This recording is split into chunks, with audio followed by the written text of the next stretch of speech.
Have you ever noticed how the wind is always there, even when it's just a whisper? It rustles the leaves, plays with your hair, and carries the sense of the seasons. I never really thought about it until the night the wind stopped. My name is Alara, and I live in a small town nestled in a valley where the wind is our constant companion. It powers our windmills, dries our laundry, and sings us to sleep.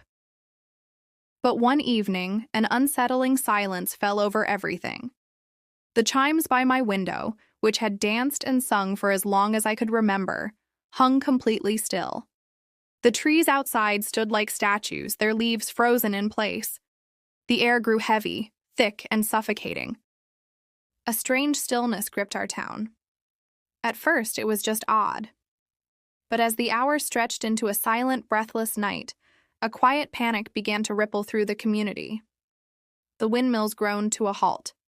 The air in our homes became stale. I couldn't sleep. Drawn by an instinct I didn't understand, I walked to the edge of town, to the highest hill overlooking the valley. The sky was a brilliant tapestry of stars, clearer than I had ever seen without the wind to stir the air. But the silence was deafening. It felt like the world was holding its breath. I sat there for what felt like an eternity, just watching and listening to the nothingness. I realized then how much we took the wind for granted. It was more than just moving air.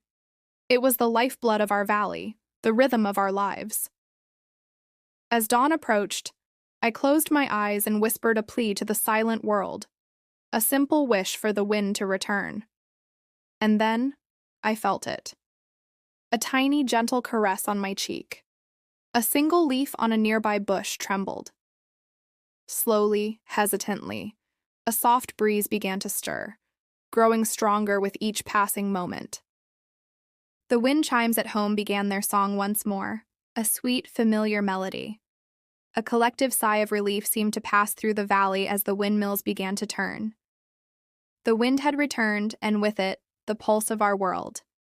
That night taught me to listen, to appreciate the unseen forces that shape our lives. Sometimes you don't know what you have until it's gone.